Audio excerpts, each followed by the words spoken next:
बहुत समय पहले की बात है। एक छोटे से गांव में रामू नाम का एक ईमानदार किसान रहता था। वह मेहनती, सच्चा और दिल का साफ इंसान था। रामू की रोजी रोटी का साधन उसकी छोटी सी जमीन थी, जिसे वह अपनी मेहनत से हरा भरा बनाए रखता था। वह खेती के साथ साथ कुछ पशुओं का भी पालन करता था, जिनसे उसका परिवार दूध और अन्य आवश्यक वस्तुओं की पूर्ति करता था।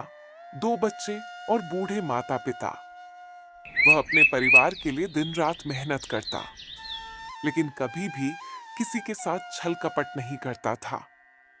वह हमेशा सच बोलता और जो भी कमाता उसे ईमानदारी से कमाता था।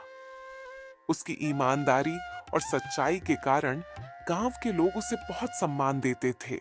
एक दिन की बात है, जब रामू अपने खेत में काम कर रहा था, तब उसने खेत की मेड़ पर एक चमचमाती चीज देखी। पास जाकर देखा तो वह एक सोने की मुहर थी।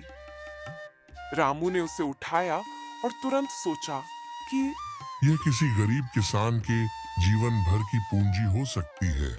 वह सोच में पड़ गया। मैं इस मुहर को अपने पास रख लूं या असली मालिक को लौटा दूं। लेकिन उसकी ईमानदारी ने उसे ऐसा करने से रोक दिया। उसने निर्णय लिया। मैं इस मुहर को गांव के मुखिया के पास ले जाकर असली मालिक तक पहुंचाने की कोशिश करूंगा। रामू मुहर लेकर गांव के मुखिया के पास गया और सारी बात बताई। मुखिया भी उसकी ईमानदारी से प्रभावित हुए और उन्होंने रामू की तारीफ की। गांव के मुखिया ने ऐलान किया, जिसने भी इस मुहर को खोया है वह आकर इसे पहचान कर ले सकता है।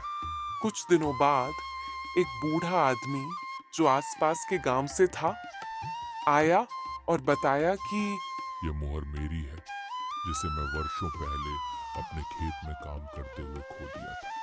बूढ़े आदमी ने मुखिया के सामने मुहर की पहचान की और अपनी सच्चाई साबित की। रामू ने बिना किसी हिचक के वह मुहर उसे सौंप दी।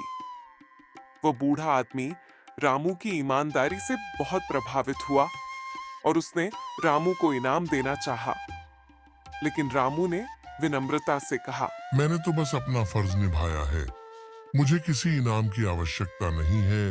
रामू की इस ईमानदारी की बात पूरे गांव में फैल गई। लोग उसकी तारीफ करने लगे और उसे आदर्श मानने लगे। रामू के इस छोटे से गांव में उसकी ईमानदारी की गूंज दूर दूर तक सुनाई देने लगी। धीरे धीरे रामू की मेहनत और ईमानदारी का फल उसे मिलने लगा। उसकी फसलें अच्छी होने लगी और उसकी आर्थिक स्थिति भी बेहतर हो गई। रामू की इस कहानी से यह सीख मिलती है कि ईमानदारी का फल हमेशा मीठा होता है, चाहे समय कुछ भी हो। सत्य और ईमानदारी की राह पर चलने से न केवल व्यक्ति का आत्मसम्मान बढ़ता है, बल्कि समाज में भी उसकी एक अलग पहचान बनती है। रामू जैसे लोगों की कहानियां हमें यह प्रेरणा देती हैं कि जीवन में कितनी भी कठिनाई क्यों ना आए, हमें हमेशा सत्य और ईमानदारी की राह पर ही चलना चाहिए।